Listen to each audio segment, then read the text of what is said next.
แม่สีจนโชคช้ำระกำมองมนซ้ำถูกคนเขานินทากราบเท้าคุณพ่อลูกขอให้หยุดดื่มเหล้า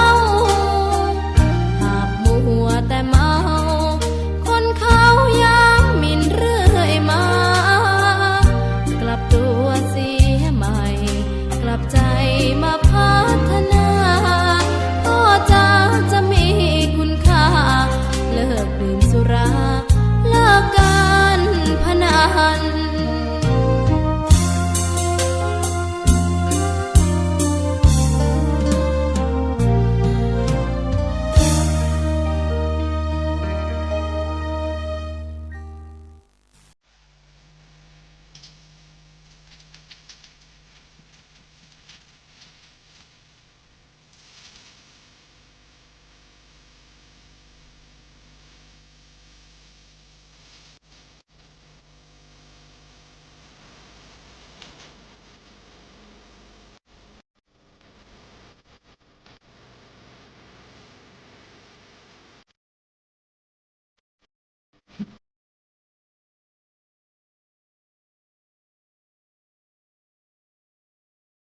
ถ้ามีธรรมะอยู่ในหัวใจทุกก้าวเดินไปล้วนมีคุณค่าทุกอย่างล้วนออกจากใจและนาทุกวันเวลาเดินหน้าหาทางสร้างฝันทางชีวิตที่ได้ผ่านมาสิ่งใดแล้วนะที่ควรยึดมั่นเกิดขึ้นตั้งอยู่ดับลงทุกวันล้วนมีแปรพันเหมือนฝันก็พลันหลับหายจนท้อก็ต้องทนไว้ทั้งใจให้เลิกยังมาเศร้าซึมไม่นานก็ลืมจนได้ทุกก้าวที่ยากมีคำนำใจทางแสนไกลก้าวไปไม่มีอ่อนล้าก็เพราะมีธรรมอยู่ในหัวใจสิ่งที่ทำไว้มีคุณค่าร่วมกันสานต่อพระศาสนาก่อแก่ปัญญานำพาชีวิตสดใส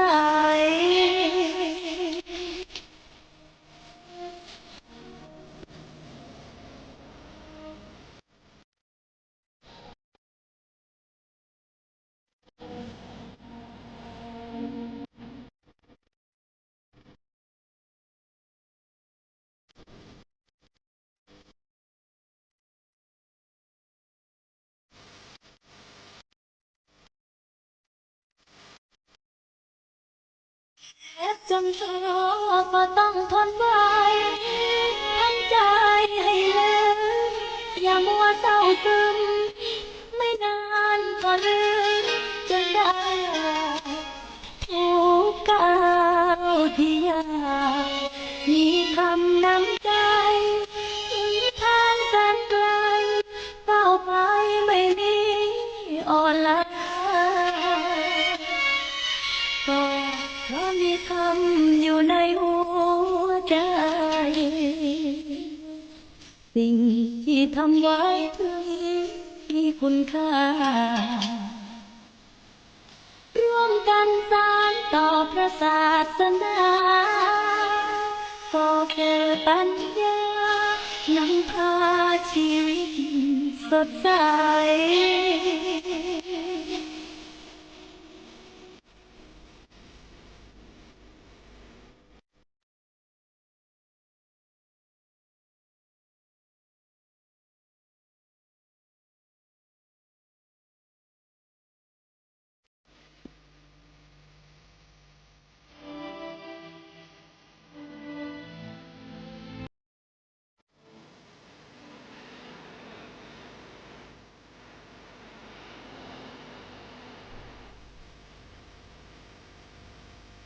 ขอ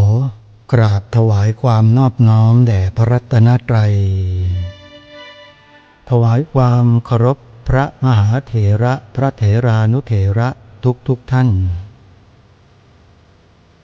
ขอความสุขความเจริญในธรรมจงบังเกิดมีแด่ท่านสาธุชนที่กำลังติดตามรับฟังรายการจากสถานีวิทยุแห่งนี้ทุกท่านขอนำท่านผู้ฟังเข้าสู่รายการคดีโลกคดีธรรม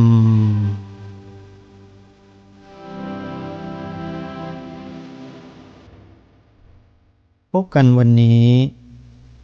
วันแรม7 ค่ำเดือนอ้ายวันนี้ตรงกับวันศุกร์ที่12 ธันวาคมพระพุทธศักราช 2568 รายการคดีโลกคดีธรรมมีให้ท่านผู้ฟังติดตามรับฟังเป็นประจำทุกวันทางสถานีวิทยุ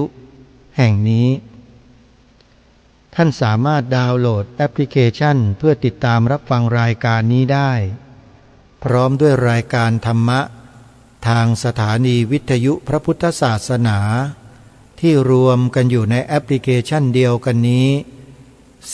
48 สถานีได้สาธุชนผู้ฟังทุกท่านในวันนี้ทางรายการจะมาปรารภถึงกิจกรรมที่กำลังจะเกิดขึ้นในช่วงระยะเวลาอีกเพียงแค่วันเดียวนั่นก็คือวันพรุ่งนี้แล้วนั่นก็คืองานปฏิบัติธรรมบูชาองค์พระธาตุพนมประจำปีพระพุทธศักราช 2568 ณ วัดพระธาตุพนมวรมหาวิหารจังหวัดนครพนมกำหนดวันจัดงานที่ทางคณะกรรมการได้ร่วมกันกำหนดเอาไว้ทุกปีก็คือทุกวันเสาร์ที่2ของเดือนธันวาคมในปีนี้ตรงกับวันเสาร์ที่13 ธันวาคมคือวันพรุ่งนี้แล้วใครที่ยังไม่ได้ตัดสินใจเดินทางร่วมกับคณะของครูบาอาจารย์ของตนในวันนี้น่าจะตัดสินใจได้ทันนะโยมนะลองโทรศัพท์เข้าไปสอบถามครูบาอาจารย์ของญาติโยมกันดูว่ายังพอมีที่นั่งเหลือให้เราได้ร่วมเดินทางไปบำเพ็ญกองการกุศลใหญ่ครั้งนี้ได้หรือไม่วัดอารามมงคลประชาสัมพันธ์เชิญชวนญาติโยมร่วมเดินทางไปปฏิบัติธรรมบูชาองค์พระธาตุพนมมาเป็นระยะเวลาแรมเดือนเลยโยมวันพรุ่งนี้จะเดินทางแล้วใครจะร่วมเดินทางไปกับคณะของวัดอารามมงคล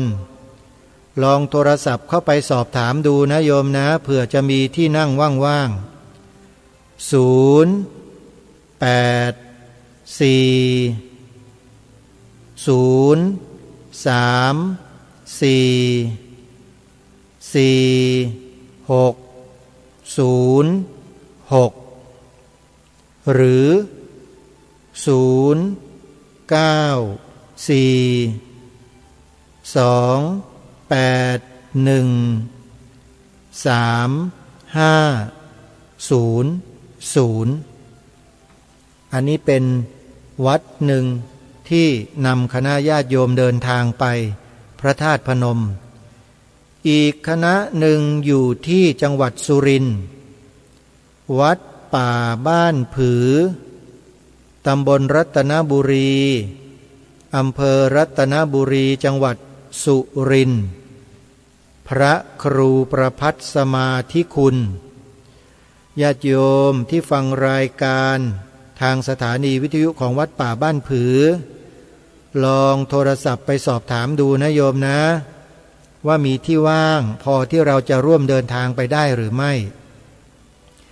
อีกวัดหนึ่งอยู่ในอำเภอเดียวกันคืออำเภอรัตนบุรีเป็นสำนักปฏิบัติธรรมอุทยานธรรมวังวิโมกข์โดยพระอาจารย์สอนเพชรจันทโชโตใครจะร่วมเดินทางไปกับครูบาอาจารย์ลองสอบถามดูนะส่วนในที่จังหวัดเลยก็มีวัดศรีอุดมวงศ์ตำบลศรีสงครามอำเภอวังสะพุงจังหวัดเลยของท่านอาจารย์พระครูดมวรานุวัตรใครจะร่วมเดินทางไปปฏิบัติธรรมที่องค์พระธาตุพนมก็ติดต่อสอบถามครูบาอาจารย์ดูนะหมายเลขโทรศัพท์วัดศรีอุดมวงศ์0899404968และ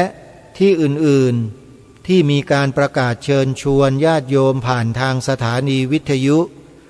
โยมติดต่อเข้าไปได้เลยโยมนะยังทันอยู่ยังมีเวลาอีก1 วันนี้พรุ่งนี้ก็จะเดินทางแล้วนะวันที่13 ธันวาคมพอเสร็จงานที่พระธาตุพนมแล้วในเดือนถัดไปคือเดือนมกราคมปีใหม่พระพุทธศักราช 2569 เรามาร่วมกองการกุศลเพื่อความเป็นสิริมงคลแก่ชาติบ้านเมืองของเรากันก่อนนั่นก็คือสวดมนต์ข้ามปีวิถีไทยวิถีพุทธสวดมนต์ข้ามปีญาติโยมวัดไหนจัดก็ให้เราไปร่วมกับวัดนั้นๆที่เราไปได้โดยสะดวกการสวดมนต์ข้ามปีเนี่ยเป็นการเสริมสร้างความเป็นสิริมงคลให้แก่พื้นที่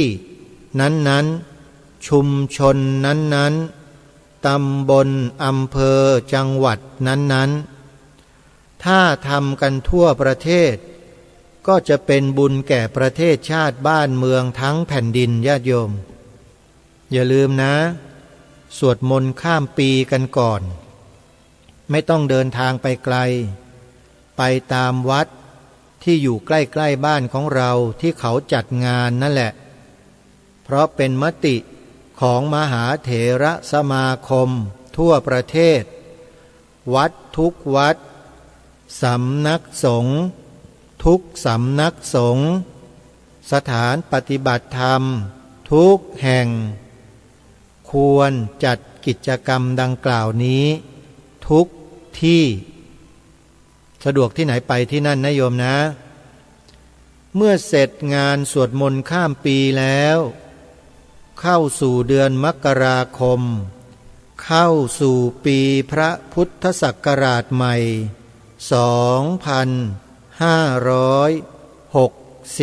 2569มีอีก1กิจกรรมรอพวกเรา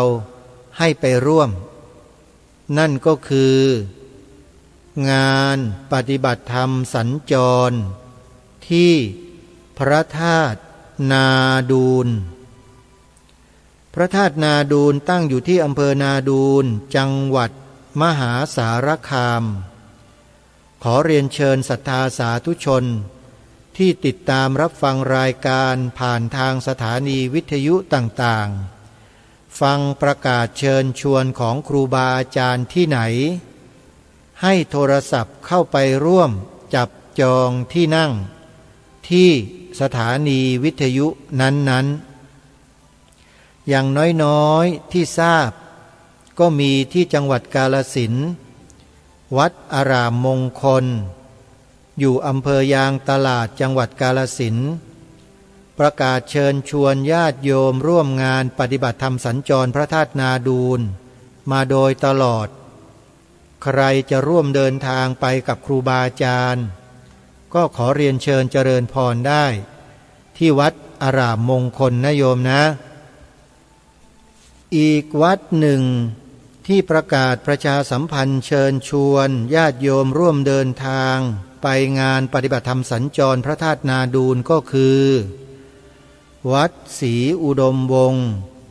ตำบลศรีสงครามอำเภอวังสะพุงจังหวัดเลยญาติโยมโทรศัพท์เข้าไปสำรองจองที่นั่งกันได้ตั้งแต่บัดนี้เป็นต้นไป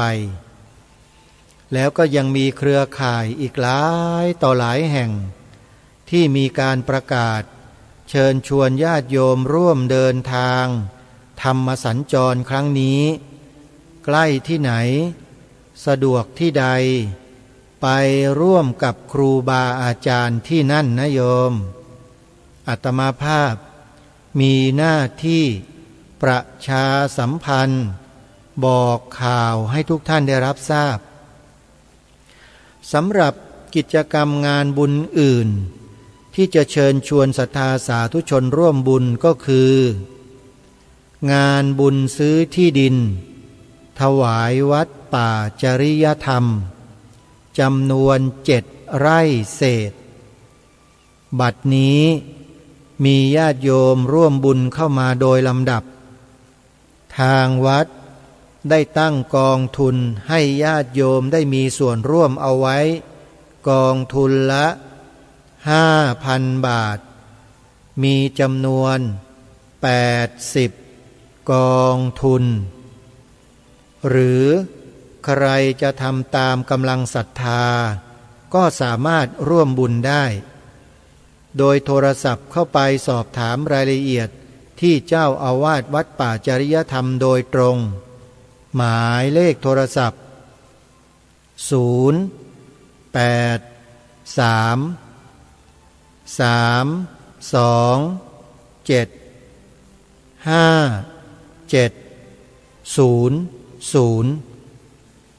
่วนวัดศรีอุดมวงศ์ก็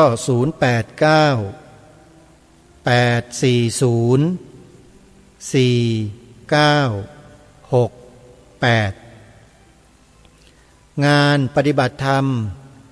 งานซื้อที่ดินก็ผ่านไปแล้วประชาสัมพันธ์ให้ญาติโยมมีส่วนร่วมกันไปแล้วอีกหนึ่งกิจกรรมที่ญาติโยมควรจะร่วมด้วยและช่วยกันเพราะบุญนี้ก็เป็นบุญที่สำคัญไม่น้อยเลยนั่นก็คือสร้างอุโบสถทรงเจดีย์พุทธคยาที่วัดหนองกายตำบลสันป่ายางอำเภอแม่แตงจังหวัดเชียงใหม่อุโบสถทรงเจดีย์พุทธคยาหลังนี้ทางเจ้าอาวาสวัดหนองกายท่านมีศรัทธาอย่างยิ่งในการจัดสร้างโรงอุโบสถทรงเจดีย์พุทธคยาน่าจะเป็นเพราะการเดินทางไปกราบสังเวชนียสถาน4 ตำบลที่ประเทศอินเดียจึงทำให้เกิดศรัทธาอันแรงกล้าได้อัญเชิญแบบเจดีย์พุทธคยาที่ประเทศอินเดียเนี่ยมาจำลองเป็นแบบสร้างอุโบสถให้แก่วัดหนองกายเพราะฉะนั้นใครที่จะร่วมบุญสร้างอุโบสถรูปทรงเจดีย์พุทธคยาดังกล่าวให้ติดต่อสอบถามรายละเอียดร่วมบุญเข้าไปได้ที่วัดหนองกายหมายเลขโทรศัพท์081-765-6469หรือ083-789-3642มีอยู่2 บุญคือบุญซื้อที่ดินกับบุญสร้างอุโบสถ2 แห่งนะโยมนะวันนี้ ประชาสัมพันธ์ให้ญาติโยมได้ร่วมทำบุญกันไว้แต่เพียงเท่านี้นะทีนี้จะมาปรารภกับท่านผู้ฟังถึงเรื่องหนึ่งที่กำลังร้อนแรงอยู่ในขณะนี้ประเทศไทยเราอยู่อย่างสงบร่มเย็นกันมานานมากๆไม่ค่อยจะมีปัญหากับเพื่อนๆที่อยู่รอบๆของเราสักเท่าไหร่ถึงขั้นกับทำสงครามยิงกันอะไรกันเนี่ยไม่เคยมีแต่เพิ่งจะมามีเมื่อเร็วๆนี้นี่เองกรณีของการปะทะกันด้วยอาวุธหนักอาวุธสงครามโดยกองทหารของประเทศกัมพูชากับกองทหารของประเทศไทยของเราในบริเวณชายแดนไทยกัมพูชาตลอดทั้งแนวเลยโยมงานนี้เท่าที่ทราบข้อมูลทราบข่าวเข้ามาเนี่ยทหารไทยเสียชีวิตไปแล้ว5 รายจากการปะทะกันในครั้งนี้มีทหารไทยบาดเจ็บ60 กว่ารายชาวบ้านพลเรือนที่มีบ้านอยู่ใกล้ๆละแวกชายแดนต้องอพยพไปอยู่ศูนย์พักพิงกันอีกครั้งทำให้เกิดความลำบากณขณะนี้ขึ้นถามว่าทางรายการหยิบยกเรื่องนี้มาพูดเพื่ออะไรญาติโยมสาธุชนทุกท่านเราท่านทั้งหลายไม่ว่าจะเป็นพระสงฆ์สามเณรแม่ชีอุบาสกอุบาสิกาคฤหัสถ์หรือใครก็แล้วแต่ที่จะไม่มีผลกระทบต่อการทำสงครามในประเทศของตนเองมีไหมกระทบกระเทือนหมดดูสิฮะวัดวาอารามชาวบ้านทำมาหากินโดยสุจริตอยู่กันไม่ได้ต้องอพยพหนีภัยสงครามกันออกมาวัดวาอารามพระสงฆ์ก็อยู่ไม่ได้เดือดร้อนไหมโยมเดือดร้อนกันหมดเพราะฉะนั้นคำถามที่ถามว่าทำไมทางรายการต้องหยิบยกเรื่องสงครามชายแดนระหว่างไทยกัมพูชาขึ้นมาพูดด้วยเล่าก็ต้องหยิบขึ้นมาพูด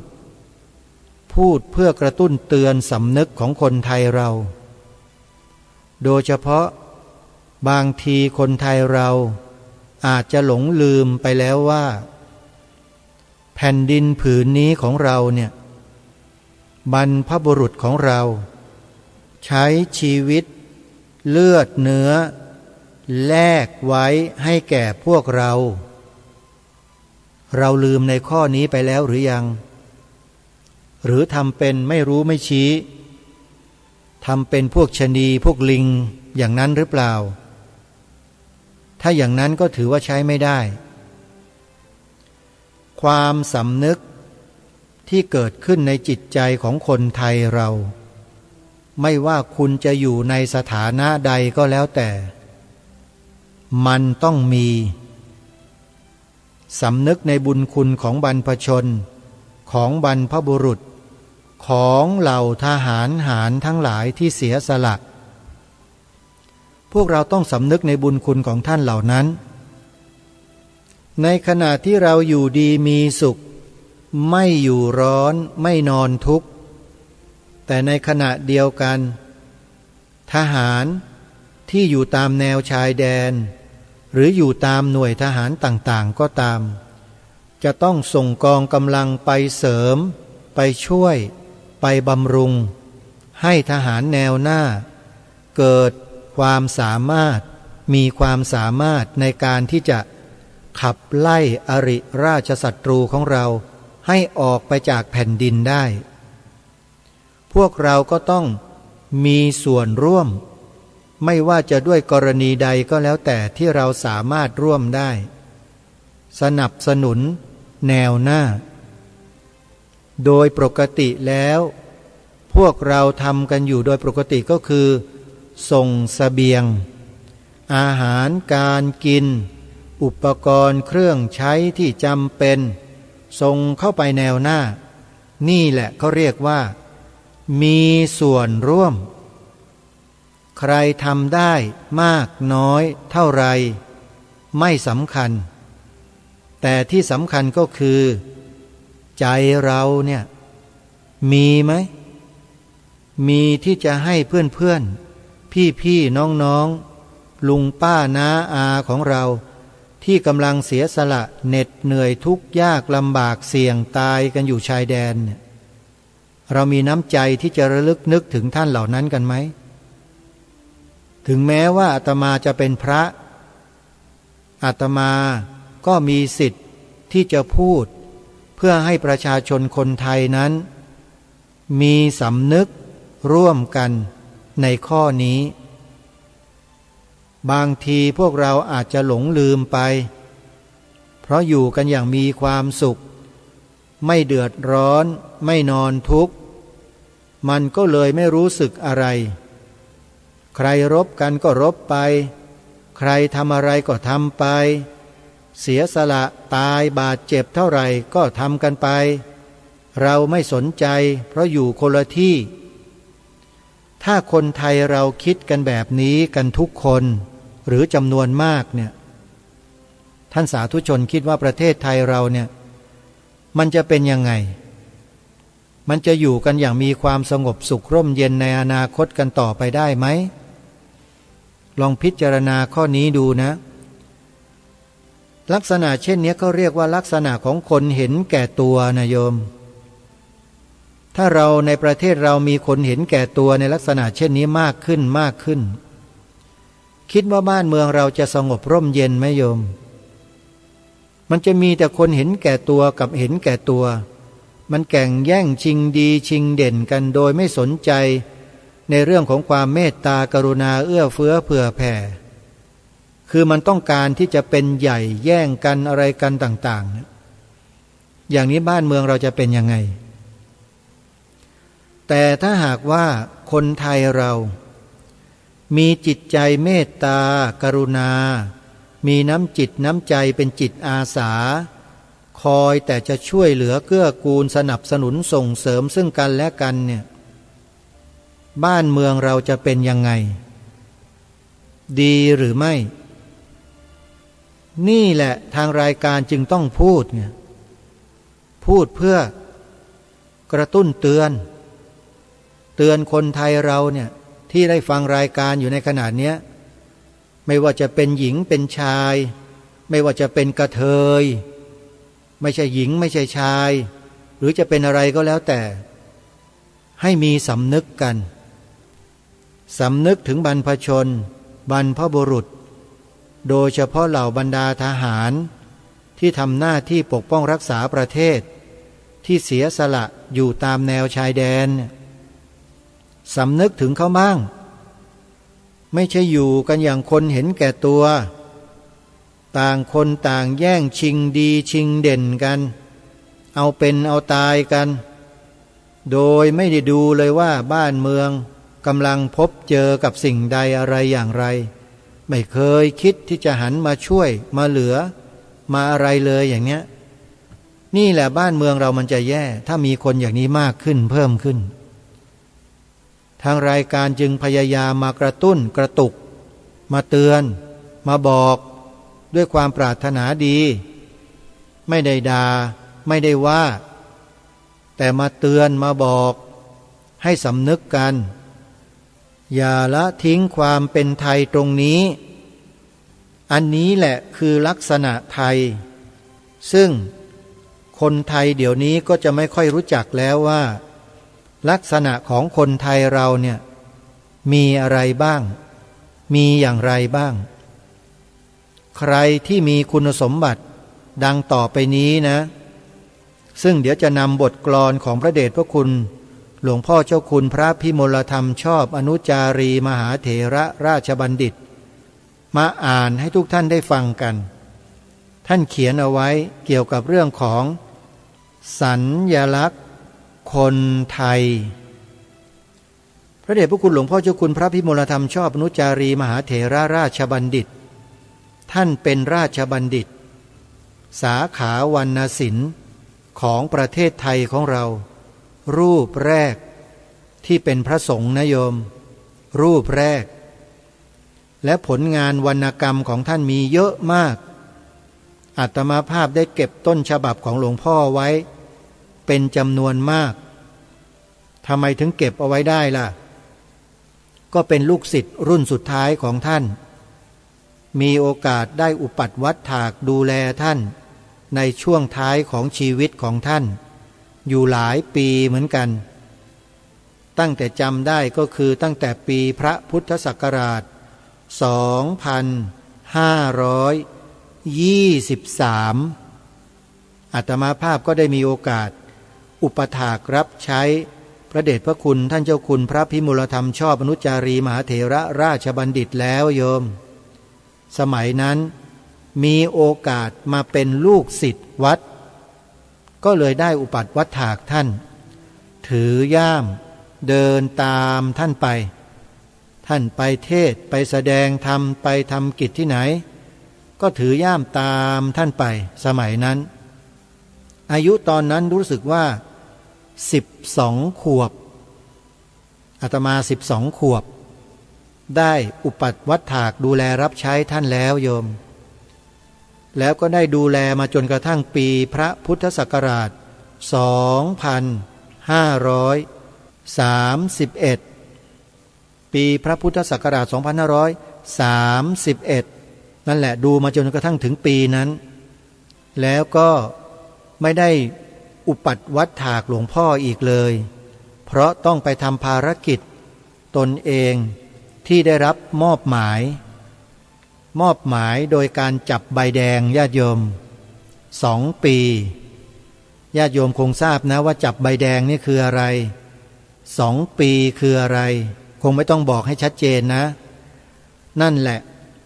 แล้วหลวงพ่อก็ได้มรณภาพลงในช่วงที่อาตมาไปรับหน้าที่2 ปีกลับมาอีกครั้งหนึ่ง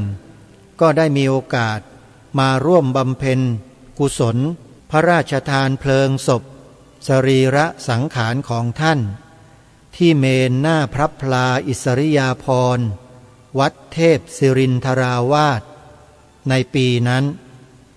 เก็บภาพเก็บอะไรต่างๆไว้นี่คือความสัมพันธ์เกี่ยวพันกับท่านที่จะนำมาบอกกับญาติโยมในฐานะที่หลวงพ่อนั้นเป็นราชบัณฑิตสาขาวรรณศิลป์คือแต่งกาบกลอนร้อยแก้วออกประกวดเผยแพร่จนเป็นที่ยอมรับไปทั่วสังคมณฑลญาติโยมและบทกลอนที่ท่านเขียนถึงสัญญลักษณ์ของคนไทยเอาไว้เนี่ยจึงจะนำมาอ่านให้พวกเราได้ฟังเพื่อเราจะได้รู้ตัวเราเองด้วยว่า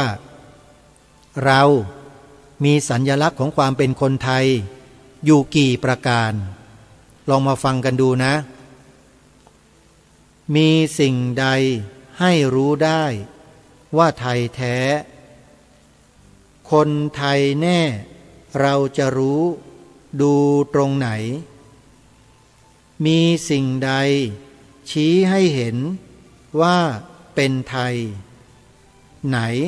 ตรงไหนใครรู้ดีชี้ให้ดูอันคนไทยเรานี้มีหลายเผ่าภูมิลำเนาเหนือใต้ย้ายไปอยู่เครื่องแต่งกายหลายหลาก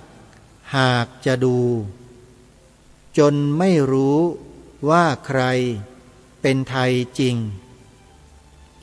เราจะดูรู้ว่าใครเป็นไทยนั้นจะดูกันเพียงแต่งกายของชายหญิงรู้ไม่ได้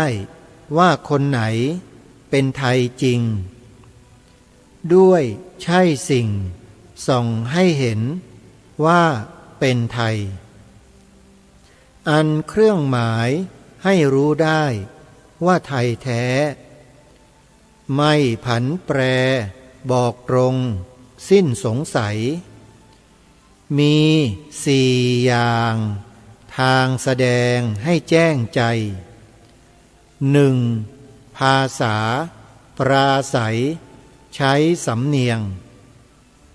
ถึงหนังสือนั้นก็ถือเป็นภาษาด้วยคุณค่าขานส่งตรงกับเสียงตัวอักษรส่งความตามสำเนียงหนังสือเสียงเป็นภาษาสื่อหากันหนังสือไทยครบครันพยัญชนะทั้งสระผสมถ้วนกระบวนผันนิพนธ์กลอนวรรณกรรมคำรำพันวิจิตรวรรณไพเราะเพราะจับใจ 2. ศิลปะวิจิตรประดิษฐ์สร้างเจดีย์ปรางอารามงามไหน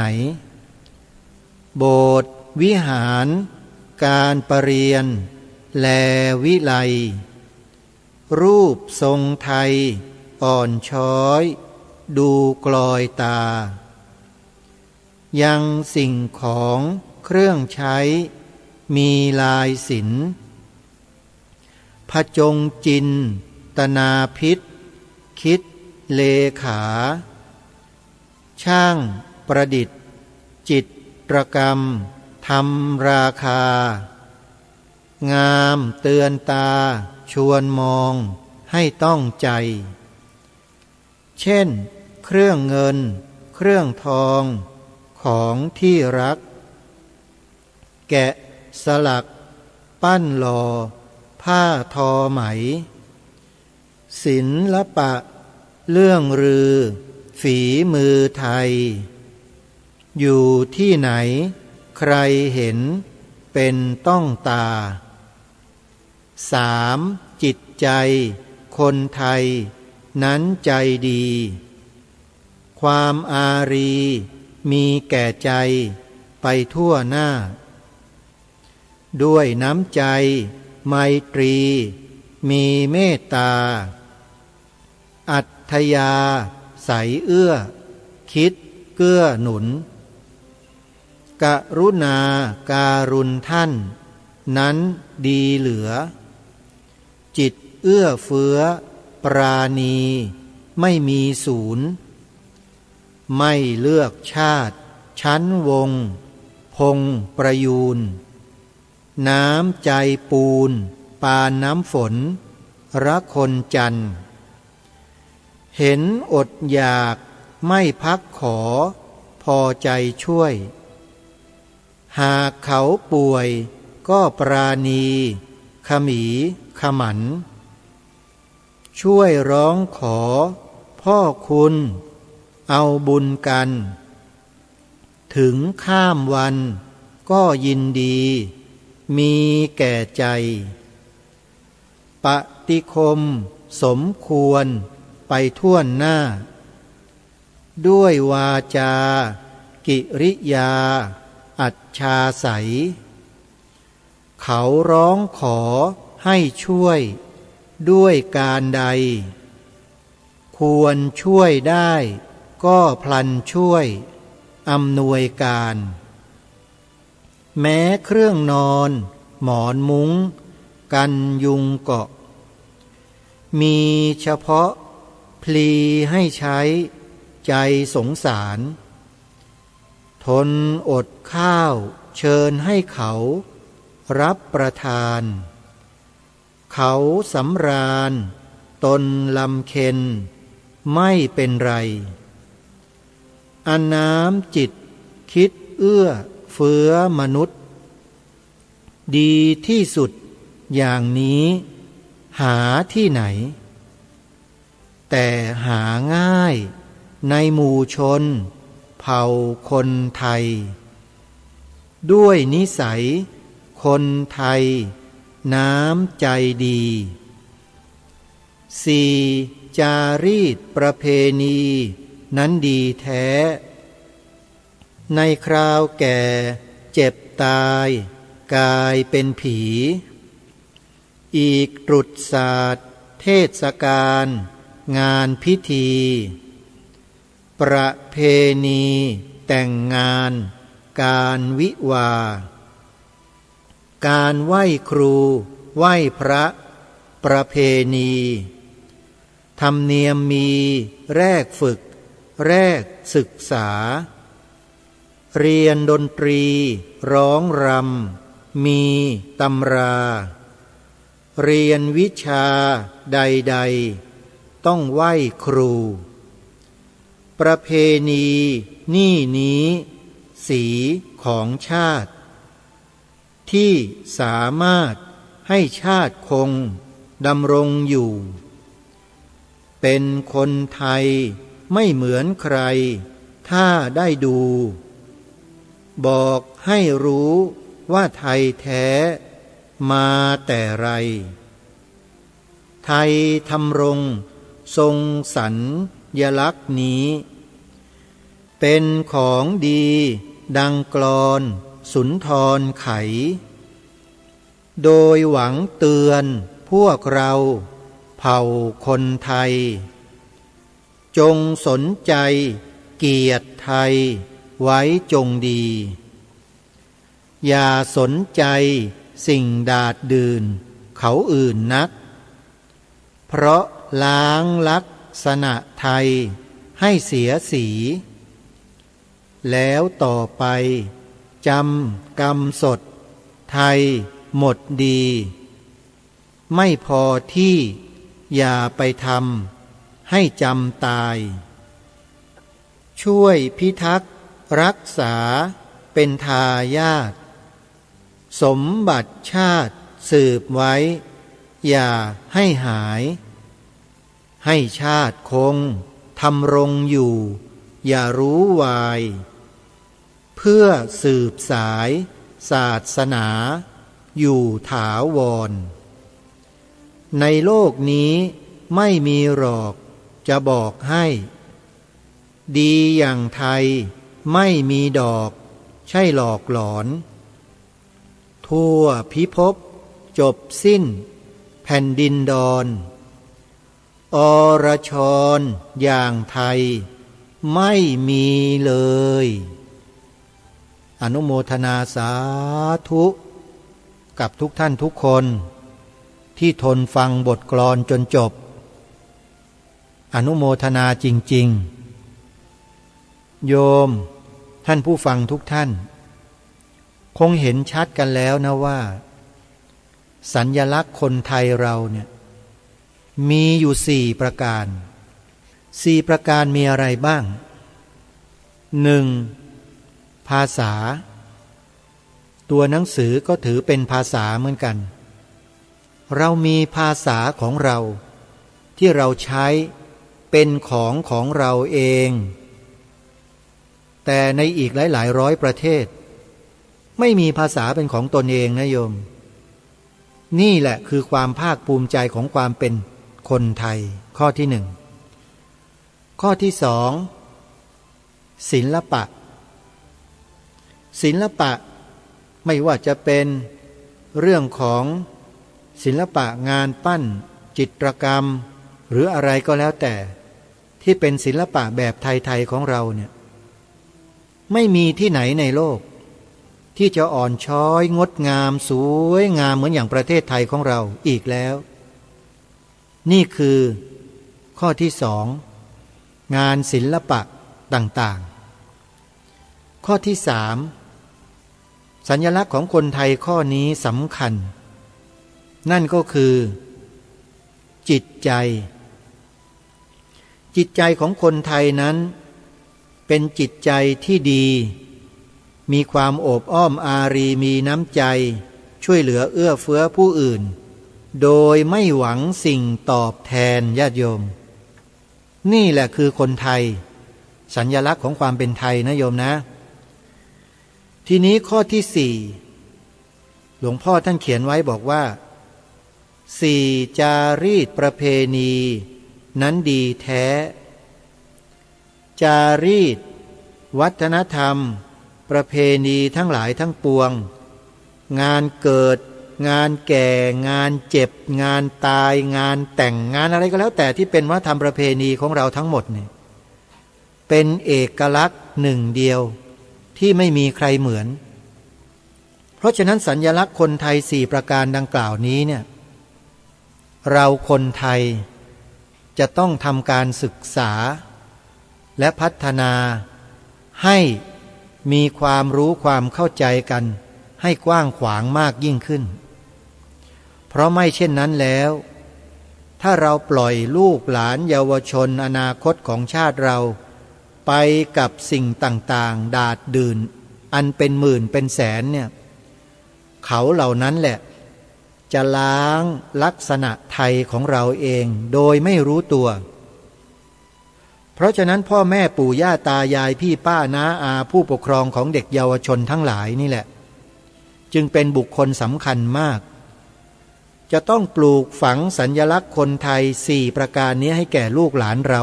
ให้ศึกษาเรียนรู้กันให้มากๆให้เขาได้เกิดความภาคภูมิใจในตัวของเขาเองในบรรพบุรุษของเขาเองที่สร้างบ้านแปลงเมืองกันมาด้วย4ประการดังกล่าวนี้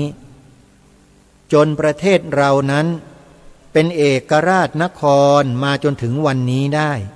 ก็เพราะเรามีคุณลักษณะของความเป็นคนไทย4ประการดังกล่าวนี้เองท่านผู้ฟังให้ช่วยกันรักษานะสืบสารต่อยอดอย่าเป็นผู้มีส่วนแห่งการทำลายเป็นอันขาดขอฝากไว้ญาติโยมและต้องขอบอกให้กับทุกท่านได้ทราบณที่นี้ด้วยว่าสิ่งต่างๆทั้งหลายทั้งปวงเหล่านี้เนี่ยที่เรียกว่าสัญลักษณ์ของคนไทยทั้ง4ประการนี้เนี่ยบ่อเกิดกำเนิดและรักษามาได้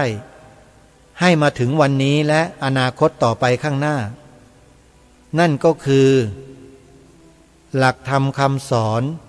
ในทางพระพุทธศาสนาที่หล่อหลอมจิตใจคนไทยให้มี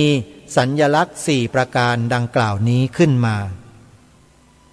การทำนุบำรุงส่งเสริมพระพุทธศาสนาเท่ากับเป็นการทำนุบำรุงส่งเสริมชาติบ้านเมืองไทยทั้งหมดจึงขอฝากพวกเราคนไทยทุกคนให้มีสำนึกในข้อนี้ร่วมกันทุกคนอย่าเกี่ยงกันอย่าบอกว่าไม่ใช่ธุระอย่าบอกว่าไม่ใช่หน้าที่เมื่อเกิดมาเป็นคนไทยแล้วยอมรับสัญชาติไทยแล้วจะต้องช่วยกันสืบสารรักษาต่อยอดความเป็นไทยนี้ให้ต่อเนื่องต่อไปรายการคดีโลกคดีธรรมขอรณรงค์เรื่องราวเหล่านี้ตลอดกาลใครจะว่าคลั่งชาติใครจะว่าอย่างไรก็แล้วแต่มันก็เป็นบาปของเขาเองเขาก็จะได้รับบาปของเขาเองนะโยมไม่ต้องไปว่าเขากลับนะถ้าเราไปว่าเขากลับเนี่ยเราเลวกว่าเขานะโยมให้เขาว่ามาเยอะๆบารมีเราก็จะได้สูงขึ้นยิ่งขึ้นโยมเชื่ออาตมานะใครด่าอย่าไปด่าตอบใครว่าอย่าไปว่าตอบใครตำหนิใครนินทาใครใส่ร้ายป้ายสีอย่าไปทำตอบเขาเลยปล่อยเขาเมตตากรุณาไว้ไม่เกิน7 วันหรอกคนคนนั้นน่ะเดี๋ยวเขาก็มีอันเป็นไปเองไอ้นี่ไม่ได้แช่งนะนี่พูดตามคำสอนของพระพุทธเจ้านะโยมนะทำตามที่อาตมาบอกแล้วเราจะรักษาชาติบ้านเมืองรอดขอฝากไว้ช่วงท้ายรายการวันนี้เวลาของรายการหมดท่านผู้ฟังต้องขอสมมติยุติรายการไว้แต่เพียงเท่านี้พบกับรายการได้ใหม่ในวันต่อไปขอความสุขความสวัสดีในธรรมแห่งองค์สมเด็จพระบรมศาสดาสัมมาสัมพุทธเจ้า จงปรากฏเกิดมีขึ้นในจิตใจของท่านผู้ฟังทุกท่าน